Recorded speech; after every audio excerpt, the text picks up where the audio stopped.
Having a hard time relaxing and paying attention? Hi, my name is Lisande Garcia, and I'm an integrative developmental and educational specialist, and my focus is helping you to reverse learning and behavior challenges of yourself, your child, or any student that you serve. In today's video, I'm going to discuss some of the issues that are beneath our ability to, or inability to focus, pay attention, and sit still. But first, hit the subscribe button below, and you'll be the first one to know when I post a new piece of content. And make sure that you go back and like all my videos. Maybe it just helps my ego, but I think it helps my get other people, those algorithms, the more that we subscribe and we like, then they kind of boost it so other people will be notified or searchable. I don't know how all that works, but please go do that.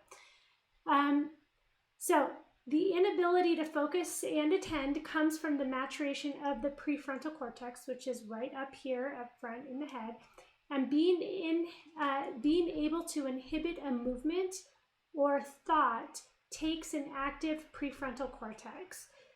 So when these three structures, the dorsolateral prefrontal cortex, the posterior cingulate cortex, and the parietal lateral cortex, when those three areas are synchronized, then you are able to be focused. But if not, like an ADHD or you didn't get enough sleep, then you can't.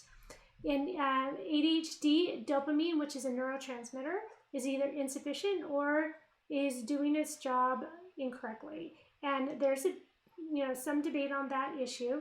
If dopamine levels are too low, then there's unnecessary firing of other neurons that shouldn't be. So dopamine would need to be higher in order for that circuitry to work correctly.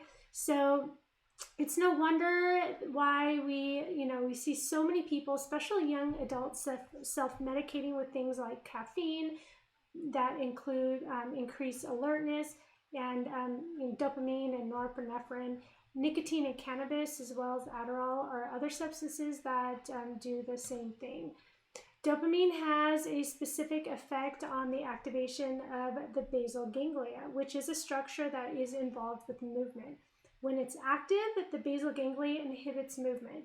So when a child has a hard time sitting still, the basal ganglia is not fully active or mature.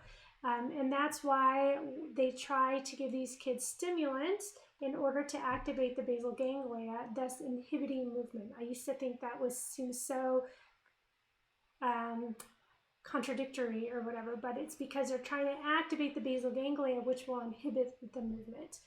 But there are other ways to increase the activity of the basal ganglia and other areas of the brain that is needed for focus, attention, and being able to sit still. So, number one, movement. In the brainstem, we have primitive reflexes. And those are reflexive movements that we developed in utero. When we were a baby, we move part of the body, and then the other parts reflexively follow because they cannot move on purpose in a coordinated fashion. So a baby turns its head and the arm flies out, and this arm goes in, and the baby turns its head again and this arm flies out. He doesn't know how to move the arms on purpose, but he can move the head on purpose. So he's teaching the arm to move, basically. And when he does that over and over and over again, eventually he will be able to go out and reach on his own.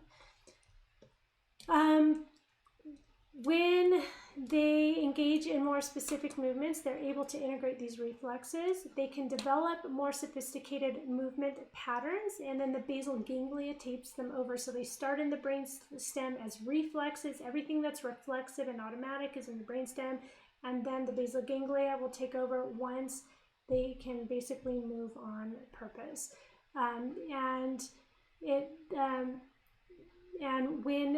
So the more that the reflexes are integrated and the more the basal ganglia is taking over, then the more mature it is, and then it's more active. And then it can also create neuroconnections with the prefrontal cortex, so it goes up and creates these, through the thalamus and up to the prefrontal cortex, which helps with the focus and attention. Omega-3 DHA 300 milligrams plus 200 milligrams phosphatidylserine are shown in research to be able to reduce symptoms associated with ADHD. A clean diet free of chemicals and metals, because in all honesty, anything brain related is connected with inflammation due to toxins crossing the blood-brain barrier. So anything that causes the toxins crossing the blood-brain barrier, the microglia are the immune cells in the brain, and they activate and we have inflammation.